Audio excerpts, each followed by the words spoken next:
नमस्कार दोस्तों, मैं राजीव खन्ना स्वागत करता हूं आपका ब्रजेश यदुवंशी मैथ क्लासेस पर। दोस्तों, जैसा कि आपको पता है कि मैं रोज आपके लिए संविधान की एक वीडियो लेकर के आता हूं। संविधान के अंतर्गत हम भाग 4 पढ़ रहे थे। भाग 4 में 36 से 45 के जो अनुच्छेद थे वो हमने सब कर लिए थे। 46 से 51 तक वाला जो हिस्सा है उसे हम आज पढ़ेंगे। मतलब कहने का ये है कि भाग 4 जो है इसको हमने 2 भागों में बांट कर पढ़ा है ताकि हमें अच्छे से समझ में आए। जैसा कि दोस्तों मैंने आपको कल बताया था कि आप अगर संविधान की क्लासें या संविधान की पुस्तकें ले लेकर रट रट कर थक चुके हैं और आपको अभी तक समझ में नहीं आया है, तो दोस्तों आप बहुत अच्छी जगह पर आए हुए हैं। जो लोग संविधान पढ़ रहे हैं उनका बहुत बहुत आभार, उनका बहुत ज़्यादा प्यार मिलता है। कल की वीडियो में दोस्तों बहुत ज़्यादा प्यार मिला, उसके लिए आपका बहुत बहुत धन्यवाद। तो दोस्तों ऐसे ही बने रहिएगा। मैं आपको कोशिश करूंगा कि संविधान पूरी तरीके से आपके दिमाग में फिट हो जाए और संविधान से आपका एक भी प्रश्न गलत ना हो। ठीक है दोस्तों, तो चलिए शुरुआत करते हैं आज के वीडियो की। तो दोस्तों आज जो शुरुआत करेंगे हम वो करेंगे आर्टिकल 46 से, है ना, क्योंकि अनुच्छेद 45 तक हम कल कर चुके थे। तो आज जो करेंगे हम अनुच्छेद 46 करेंगे। दोस्तों जैसा कि आपको पता है कि मैं आपको हाथों हाथ याद कराता भी चलता हूं। जैसा कि कल मैंने बताया था, ये पहले आर्टिकल से मैंने शुरुआत की थी 36 से। राज्य के नीति निर्देशक तत्व का जो हिस्सा है 36 से 51, तो पहले जो मैंने शुरुआत की थी आर्टिकल 36 से की थी। तो मैंने आपको बताया था 36 और 37 एक साथ याद करना है। 36 में राज्य की परिभाषा और 37 में क्या है, 37 में है कि ये न्यायालय में परिवर्तनीय नहीं है। फिर ऐसे ही मैंने आपको टुकड़ों में बांट बांट के बताया था कि किस तरीके से आपको याद करना है। ठीक है दोस्तों, पढ़ना प्लस दिमाग से पढ़ना है ना, दोनों चीज़ें अलग होती हैं। एक तो आप पढ़ते चले जाओ दिमाग से आउट हो जाता है, लेकिन एक हम तरीका बना के अगर हम पढ़ें, एक सही रूप से हम पढ़ें, तो चीज़ें हमें ज़्यादा याद रहती हैं, ज़्यादा दिनों तक याद रहती हैं। ठीक है, लेकिन अगर आप ब्रजेश यदुवंशी मैथ क्लासेस पर पढ़ते हैं तो दोस्तों आपको इन बातों की टेंशन लेने की जरूरत ही नहीं है, क्योंकि मैं आपको हाथों हाथ ही याद करा दूंगा। तो आर्टिकल 46 क्या कहता है? यह कहता है दोस्तों अनुसूचित जातियों तथा अनुसूचित जनजातियों एवं अन्य दुर्बल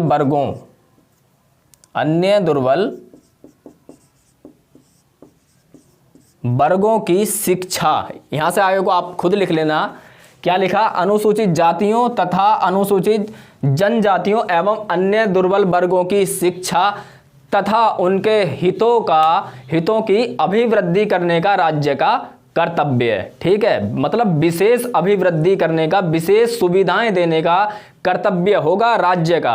किसको? अनुसूचित जातियों को और अनुसूचित जनजातियों को और अन्य दुर्बल वर्गों को। दोस्तों जैसा कि आपने पढ़ा है, क्या पढ़ा है? मूल अधिकारों में हमने पढ़ा था समानता का अधिकार। समानता के अधिकार के अंतर्गत आर्टिकल 15 के बारे में मैंने आपको डिटेल से बताया था। उसमें यह कहा गया था, वो हमारा मूल अधिकार था आर्टिकल 15। मूल अधिकार का मतलब यह हुआ कि आप सुप्रीम कोर्ट में भी चुनौती दे सकते हैं अगर आपके मूल अधिकारों पर ठेस पहुंचती है या कोई भी दुविधा आपके मूल अधिकार पर आती है, तो आप कहीं भी जाकर के किसी भी न्यायालय में जाकर चुनौती दे सकते हैं। तो आर्टिकल 15 में जो बात लिखी हुई थी वो बात ये लिखी हुई थी कि राज्य जाति, लिंग, जन्म स्थान, भाषा और संस्कृति के आधार पर नागरिकों में भेदभाव नहीं करेगा। ठीक, ये हमारा मूल अधिकार था। अगर हमें ऐसा कहीं देखने को मिलता है, एक विशेष वर्ग को अगर राज्य विशेष सुविधाएं देता है, तो दोस्तों ये हमारा राइट होगा कि हम उसको चुनौती किसी भी कोर्ट में दे सकें। लेकिन दोस्तों वहीं जब आप आर्टिकल 46 पढ़ते हैं तो इसमें दे दिया जाता है कि अनुसूचित जातियों, अनुसूचित जनजातियों एवं दुर्बल वर्गों के शिक्षा की और उनके हितों की विशेष सुविधाएं राज्य का कर्तव्य होंगी। अब दोस्तों अगर ये वाली बात लागू होती है तो वहां पर आर्टिकल 15 गलत हो जाता है, क्योंकि दोस्तों ये भी तो एक तरीके से भेदभाव ही है। भाई आप जातियों के हिसाब से और वर्गों के हिसाब से अगर आप किसी वर्ग को, एक विशेष वर्ग को विशेष सुविधाएं दे रहे हैं तो आर्टिकल 15 का उल्लंघन है, क्योंकि वो कहता है, क्या कहता है कि आप भेदभाव नहीं करेंगे किसी भी आधार पर। ठीक है, तो दोस्तों ये बहुत ज़्यादा लंबी डिबेट थी। इसीलिए 1951 में जब जवाहरलाल नेहरू जी की सरकार थी, तत्कालीन प्रधानमंत्री वो थे, तो उन्होंने कुछ ऐसे नियम बनाए, संविधान में संशोधन ही कर दिया था। और जो ये बात यहाँ पर लिखी गई है, यही बात मूल अधिकार में ही लिखवा दी थी किसमें, आर्टिकल 15 में ही जुड़वा दी थी।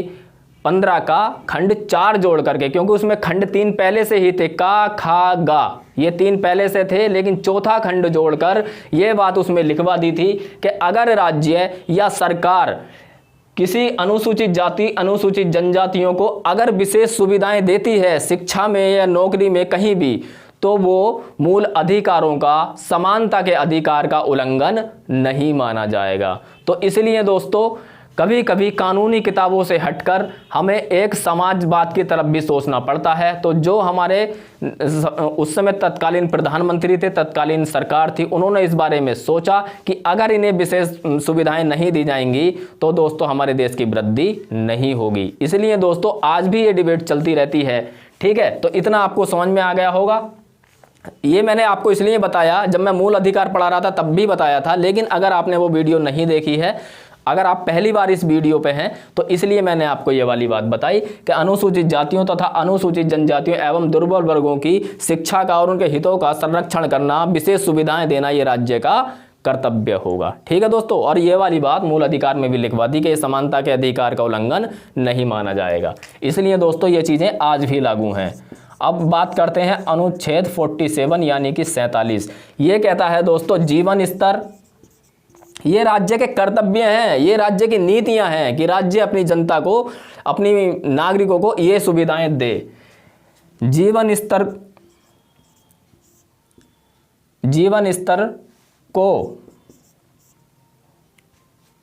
स्तर एवं पोषाहार को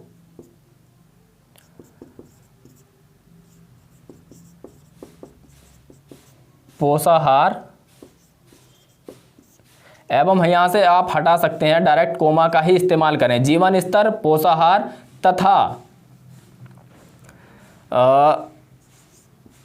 लोक स्वास्थ्य में सुधार। ठीक है दोस्तों, जीवन स्तर को ऊंचा करने, है ना, जीवन स्तर को ऊंचा करने, पोषाहार तथा लोक स्वास्थ्य में सुधार करने का जो कर्तव्य होगा वो राज्य का होगा। ठीक है दोस्तों, ये भी एक राज्य की नीति है जो उसे पब्लिक पर लागू करनी होती है। लेकिन अगर वो लागू नहीं करती है तो दोस्तों हमारे पास ये राइट नहीं है कि हम किसी भी अदालत में इसको जबरदस्ती सरकार से छीन सकें या हम इसके बेस पर चुनौती दे सकें राज्य को। तो ऐसा नहीं है, ये राज्य पर डिपेंड करता है कि अगर वो लागू करे तो ठीक और ना करे तो ठीक। तो जीवन स्तर को ऊंचा करने, पोषाहार तथा लोक स्वास्थ्य में सुधार करने का कर्तव्य है। ठीक है दोस्तों, ये जो नीति है ये भी राज्य की है। अब लोक स्वास्थ्य में कैसे सुधार हो सकता है, तो इसी के अंतर्गत आपने देखा होगा दोस्तों कि जो मद पदार्थ होते हैं, है ना, मादक पदार्थ, जिसमें मदिरा मतलब शराब, गुटखा, सिगरेट, आपने देखा होगा किसी किसी राज्यों में प्रतिबंध लगता रहता है, हटता रहता है। कुछ राज्य ऐसे भी हैं जहां पर पूर्ण प्रतिबंध भी लगा रखा है। तो लोक स्वास्थ्य में सुधार तभी तो होगा जब दोस्तों इन चीज़ों पर प्रतिबंध लग जाएगा। तो राज्य सरकार या मतलब कोई भी सरकार अगर इस तरह का कानून लागू करती है कि मादक पदार्थों पर जो है प्रतिबंध लगाया जाएगा, तो वो दोस्तों यही आर्टिकल राज्य को गारंटी देता है, शक्ति देता है। ठीक है, कौन सा आर्टिकल? आर्टिकल 47। क्यों? क्योंकि उसका कर्तव्य है जीवन स्तर को ऊंचा करने का, पोषाहार तथा लोक स्वास्थ्य में सुधार करने का। और ये स्वास्थ्य कब होगा पोषाहार में और लोक स्वास्थ्य में? जब ऐसी चीजें बंद हो जाएंगी। वो बात अलग है दोस्तों, कुछ राज्य सरकार इसका पालन करती हैं, कुछ नहीं करती। सोचो अगर ये मूल अधिकार होता तो दोस्तों अब तक ये सारी चीज़ें बंद हो गई होती, क्योंकि देश के जो नागरिक हैं वो इन चीज़ों को मांग करने की गुहार किसी भी कोर्ट में लगा सकते थे, लेकिन नहीं लगा सकते क्योंकि ये राज्य का कर्तव्य है, ना कि हमारा मूल अधिकार। ठीक, तो आर्टिकल 47। फिर उसके बाद में है दोस्तों अनुच्छेद 48। 48 कहता है दोस्तों कृषि एवं पशुपालन का संगठन। याद करते चलना, और याद कैसे करना है ये अभी थोड़ी देर में मैं आपको बता दूंगा। 48 का का भी है दोस्तों, 48 का का भी है। इसमें क्या है? कृषि एवं पशुपालन का संगठन। और 48 में है दोस्तों पर्यावरण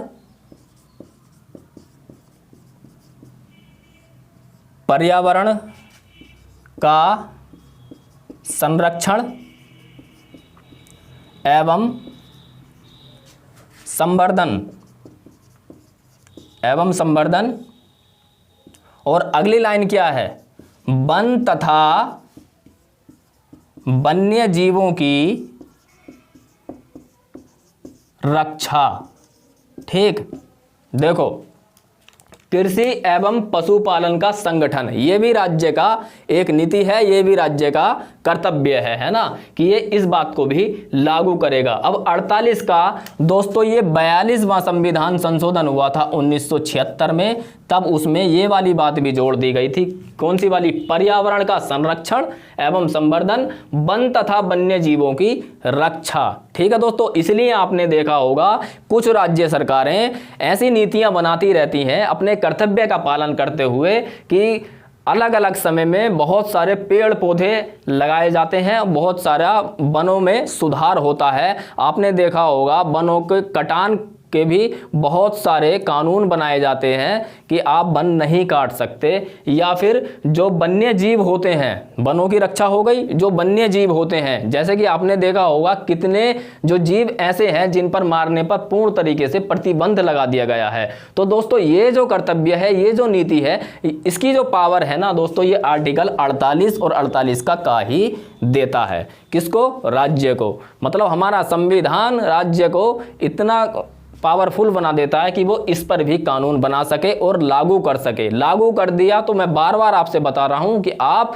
किसी भी न्यायालय में चुनौती नहीं दे सकते, क्योंकि ये सारी पावर हमारा संविधान राज्य को देता है। ठीक है, क्या देता है, पर्यावरण और का संरक्षण और संवर्धन, वन तथा वन्य जीवों की रक्षा। ये जो कर्तव्य होगा ये भी राज्य का होगा।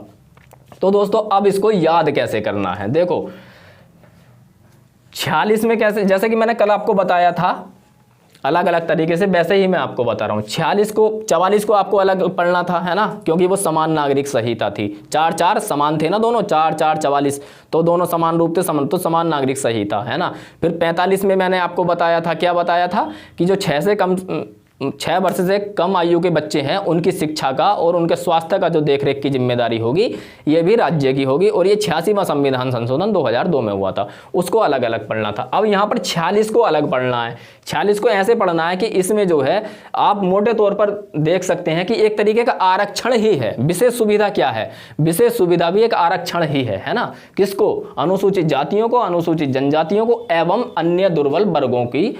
ठीक है, ये भी एक तरीके का आरक्षण, तो इसको आप अलग से याद कर सकते हैं।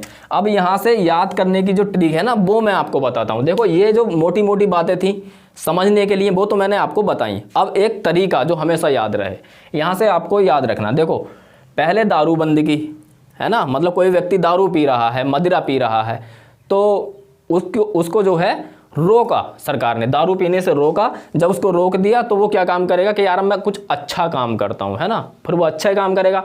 अच्छे काम के अंदर क्या, वो कृषि करेगा, पशुपालन करेगा, है ना, इस तरीके के काम करेगा। अब कृषि और पशुपालन कर लेगा, फिर उसके समझ में आएगी कि यार अब जो है मतलब भला करते हैं। भला कैसे करेंगे, पर्यावरण का और वन्य जीवों की रक्षा करेंगे। तो इस तरीके से आप 47, 48 और 48 का याद कर, पहले दारूबंदी की, उसके बाद में कृषि खेती की, पशुपालन किया, फिर उसके बाद में हम वनों में चले गए, वनों की भी रक्षा की। ठीक है, इस तरीके से आप याद करते हैं 48 तक। अब बात करते हैं दोस्तों इससे आगे। ये तो याद करने का तरीका था, जैसे कि मैंने आपको बताया कि दोस्तों कोई चीज़ पढ़ना तो ज़रूरी है ही, लेकिन उसको एक तरीके से पढ़ना है ना, एक फ्लो में, किस तरीके से हमें ज़िंदगी भर याद रहे या लंबे समय तक याद रहे, तो ये एक तरीका होता है ना।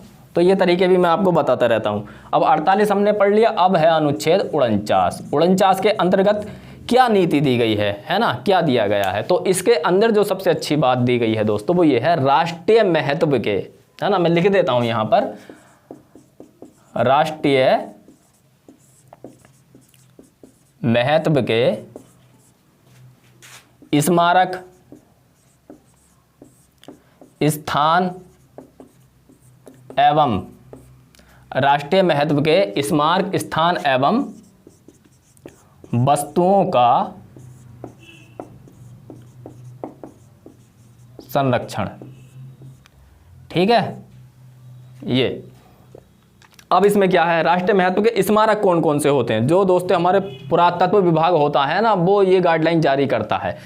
जैसे बहुत मतलब हमारे इतिहास के कुछ ऐसे स्थान हैं, कुछ ऐसी जगह हैं, कुछ ऐसे स्मारक हैं, कुछ मूर्तियां बनी हुई हैं प्राचीन ज़माने की, जो हमारे देश को, एक भारत देश को भारत बनाने में एक महत्वपूर्ण भूमिकाएं निभाती हैं। जैसे कि ताजमहल है, लाल किला है, या हवा महल है। इस तरह के जो बहुत से ऐसे स्मारक हैं और जो राष्ट्रीय महत्व रखते हैं, है ना, तो उनकी रक्षा की जो जिम्मेदारी होगी ना दोस्तों, वो भी राज्य की होगी। जैसे कि आपने देखा होगा कि कोई स्टैच्यू, कोई मूर्ति लगी हुई है ना, जो कि राज्य सरकार द्वारा बनवाई गई है, आप उसको क्षति नहीं पहुंचा सकते। क्यों? आपको पुलिस पकड़ के ले जाती है। आपने देखा होगा कि कहीं कहीं बहुत सारे इस तरह की जो सरकार ने कुछ स्मारक बनवाए हैं या कुछ स्थान बनाए हैं, आप किसी ने जाकर वहाँ पर तोड़ फोड़ कर दी, उसको एकदम से पुलिस पकड़ के ले जाती है। तो वो क्यों होता है? क्योंकि ये जो जिम्मेदारी है ना दोस्तों, ये जो है राज्य की होगी, को इन चीज़ों की रक्षा करे, है ना। अब रक्षा में ये तो खैर तोड़ फोड़ का आ गया। फिर दूसरी बात इसमें ये भी आती है दोस्तों,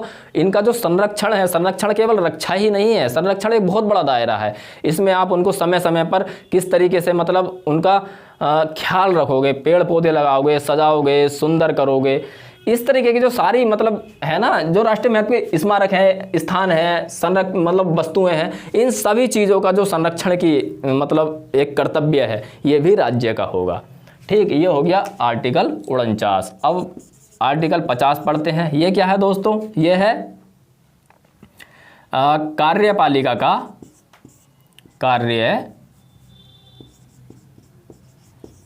का न्यायपालिका से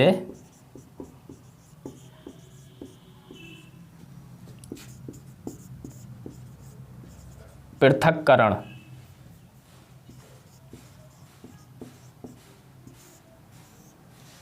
ठीक है, जो हमारी कार्यपालिका होती है, कार्यपालिका जहाँ कैबिनेट बैठती है, जिसके अंदर राष्ट्रपति हैं और हमारे प्रधानमंत्री हैं, या मतलब जो भी कैबिनेट मंत्री हैं ना, वो जितना भी कार्य करते हैं, वो कार्यपालिका का एक समूह है दोस्तों। और अब हमारी न्यायपालिका आ जाती है। न्यायपालिका से आप समझ गए होंगे, कोर्ट है ना, सुप्रीम कोर्ट या जितने भी कोर्ट हैं वो सब न्यायपालिका के हैं। अब इन दोनों को अगर एक पृथक्करण का मतलब है अलग अलग, है ना, इनकी शक्तियां अलग अलग होंगी, एक साथ नहीं होंगी। क्योंकि एक साथ होंगी ना तो दोस्तों बड़ी गड़बड़ी हो जाती हमारे लोकतंत्र में, है ना, तो बहुत ज़्यादा गड़बड़ी होती, आम जनता को असुविधाएं होती। क्योंकि कार्यपालिका वही करती जो न्यायपालिका कहती, न्यायपालिका वही करती जो कार्यपालिका कहती। तो इसलिए दोस्तों इनका अलग अलग होना जरूरी था, अपने आप में स्वतंत्र होना जरूरी था। एक तरीके से लिंक भी हैं, लेकिन इनकी शक्तियां भिन्न हैं। ठीक है, तो लोकतंत्र बना रहे, इसीलिए दोस्तों इनकी शक्तियों का पृथक्करण किया गया, इनको अलग अलग कर दिया गया। ये आर्टिकल 50 कहता है। अब आर्टिकल 51 क्या कहता है ना दोस्तों? अनुच्छेद 51,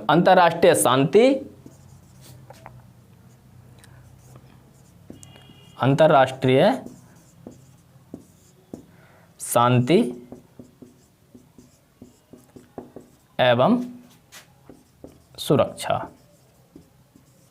ठीक है दोस्तों, मतलब राज्य का यह भी कर्तव्य होगा कि वो अंतर्राष्ट्रीय शांति बनाए रखे। अंतर्राष्ट्रीय मतलब जो और देशों से संबंध है, अंतर्राष्ट्रीय शांति बनाए रखे और अंतर्राष्ट्रीय से सुरक्षा भी कर सके। तो ये सारे आर्टिकल थे। अब इनको कैसे याद करना है? देखो, वो तो मैंने आपको याद करा दिया 48 तक। 49 में कैसे करना है? 49 से अब जब हमने क्या करा था, वन उनकी सबका मतलब वो कर लिया था ना, ये तो मैंने आपको समझा दिया। एक तरीका होता है पढ़ने का, वो तो मैंने आपको बता दिया। अब याद करने का तरीका सुनो।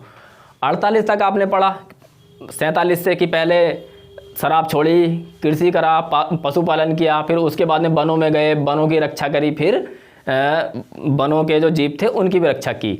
अब उसके बाद में फिर व्यक्ति के मन में विचार आया कि चलो कुछ ऐसा करते हैं देश के लिए, है ना। फिर उसके मन में क्या विचार आया कि चलो देश के लिए कुछ करते हैं। तो देश के लिए उसने व्यक्ति ने क्या करा कि जो देश के हित में, मतलब राष्ट्र का मतलब देश ही हो गया, जो देश के हित में जितने भी स्मारक थे, स्थान थे, वस्तुओं की, उनकी उनने रक्षा करनी शुरू कर दी। ठीक है ना, एक फ्लो बनता चला गया कि आज मैंने अपने लिए कृषि करी थी, वनों की रक्षा करी थी, अब देश के लिए कुछ करता हूँ। तो उन्होंने देश के स्मारकों की रक्षा करनी शुरू कर दी। फिर वो जो है मतलब ये भी अब इस तरीके से यहाँ तक आपने याद कर लिया। अब देखो 50 को हम कह सकते हैं 50-50, है ना। कहते हैं ना कि भी कोई वस्तु है या कोई चीज़ है, उसको अगर बांटना है दो में, तो आमतौर पर ये शब्द आता है या 50-50 कर लो, मतलब आधा आधा बांट लो। तो 50 से यही मतलब है कि आप जो है अलग अलग बांट दो, आधा आधा बांट लो।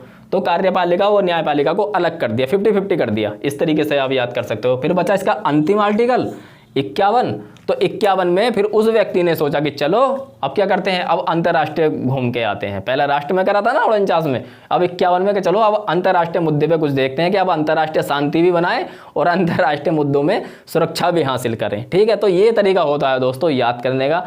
तो अब इसके बारे में एक महत्वपूर्ण बात, अब ये राज्य के नीति निर्देशक तत्व थे, है ना, जो आपने अच्छे से पढ़े। 36 से लेकर 51 वाला जो हिस्सा था ना, वो आपने बहुत अच्छे से पढ़ चुके हैं। लेकिन दोस्तों कुछ आर्टिकल ऐसे भी हैं जो इसके अंतर्गत नहीं आते, लेकिन वो राज्य के नीति निर्देशक का तत्वों का हिस्सा ही माना जाते हैं। जैसे कि 350 है, 351 है कि भाई जो अदालत की कार्यवाही होंगी वो मतलब राजभाषा में, मतलब राजभाषा मतलब हिंदी में होंगी। 351 मतलब जो प्रारंभिक शिक्षा होगी वो हिंदी में ही होगी। तो ये भी एक राज्य के कर्तव्य हैं कि इनका जो है पालन करे, है ना। लेकिन वो इसका हिस्सा नहीं है। जब हम राजभाषा पढ़ेंगे ना तब देखी जाएगी उस समय। अब चलो, अब एक व्यक्ति थे दोस्तों केटी शाह। ये सवाल कई बार पूछा गया दोस्तों केटी शाह के बारे में कि इन्होंने राज्य के नीति निर्देशक तत्वों के बारे में कहा क्या है। तो दोस्तों इन्होंने ये कहा है, आप लिख लेना, मैं बोले दे रहा हूं कि राज्य के नीति निर्देशक तत्व एक ऐसा चेक है, चेक मतलब जो बैंकों से होता है। राज्य के नीति निर्देशक तत्व एक ऐसा चेक है जो बैंक की सुविधा अनुसार जमा की जाएगी। ठीक है, ये आप नोट कर लेना। राज्य के नीति निर्देशक तत्व एक ऐसा चेक है जो बैंक की सुविधा अनुसार जमा की जाएगी। ये किसका कथन था? तो ये था दोस्तों केटी शाह का, है ना। तो ये सवाल आपसे कई बार पूछा गया। अब दोस्तों हमने 36 से लेकर 51 तक सारे आर्टिकल कवर कर लिए हैं। राज्य के नीति निर्देशक तत्व, इनकी क्या विशेषताएं थी, ये मैंने कल के वीडियो में आपको बताई थी। क्यों ये परिवर्तनीय नहीं है अदालत में, क्यों इनको चुनौती नहीं दी जा सकती, ये भी मैंने कल आपको बता दिया था। सारी मोटी मोटी बातें मैंने आपको बता दी थी, कहाँ से लिए गए हैं, इनका आधार क्या है, इनका महत्व क्या है। आपने अगर कल का वीडियो नहीं देखा है ना, तो इसी वीडियो के डिस्क्रिप्शन में मैंने उसका लिंक दे दिया है, मतलब पूरी प्ले लिस्ट का लिंक है। आप शुरू से लेकर संविधान सभा से लेकर अब तक की जो 12-13 वीडियो हो गई हैं वो सारी देखें और भरपूर फ़ायदा उठाएं दोस्तों। पढ़ने के लिए, परीक्षा के लिए तो ये इम्पोर्टेंट है ही, लेकिन दोस्तों संविधान के प्रति जो आपकी नॉलेज बढ़ेगी, है ना, एक सिंपल वे में मैं आपको समझाता हूँ। आपने देखा होगा मैं उन शब्दों का इस्तेमाल करता ही नहीं हूँ जो किताबी भाषा बोलते हो, है ना। बोल मैं भी सकता हूँ, मैं भी आपको अनिवार्य है इस तरह के शब्द बोल सकता हूँ, लेकिन मैं एक आम भाषा में बात करता हूँ। ठीक है दोस्तों, जो सबकी समझ में आए, है ना। इसलिए तो मैं आपसे कहता हूँ कि आप अच्छे चैनल पर आए हुए हैं, आपको एक एक शब्द को तोड़ तोड़ करके मैं आपको समझा दूंगा। तो दोस्तों ये थे नीति निर्देशक तत्व। अगर ये लागू नहीं होते हैं, जैसे कि काम देने का, जो रोजगार देने का जो कर्तव्य होगा राज्य का होगा, और जीवन निर्वाह करने का, स्वास्थ्य देने का, मतलब ये जो मूलभूत इकाइयाँ होती हैं जीवन जीने के लिए, ये सारे कर्तव्य राज्य हमें देगी। अगर नहीं देती है तो हम अगले साल सत्ता परिवर्तन कर देंगे, मतलब 5 साल बाद हम क्या करेंगे, भाई तुमने हमें ये सुविधाएं नहीं दी, आपका अधिकार तो था, आपका कर्तव्य तो था, लेकिन आपने अपने कर्तव्य को पूरी तरीके से नहीं निभाया।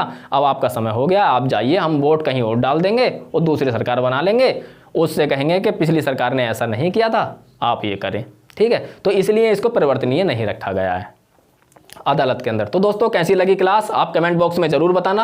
वीडियो पसंद आई है तो आप लाइक करें, नहीं पसंद आई है तो डिसलाइक भी कर दें, कोई बात नहीं है। ठीक है, लेकिन दोस्तों अपना परिवार बढ़ाइए थोड़ा सा, अभी कम सब्सक्राइबर्स हैं, आप जो है हमसे जुड़ जाइए। इसी तरह की बहुत सारी वीडियो आपको मिलने वाली हैं। अभी तो संविधान है, आप देखो दोस्तों, इतिहास का, भूगोल का, इस तरीके से मैं आपको पढ़ा दूंगा ना दोस्तों कि आपने ज़िंदगी में कहीं नहीं पढ़ा होगा। किताबें रट रट के आप थक गए होगे, मुझे मालूम है, लेकिन दोस्तों आप एक बार चैनल सब्सक्राइब करके ना पहले संविधान पढ़ लेते हैं, फिर उसके बाद में जैसे आपकी इच्छा उस तरीके से चलेंगे।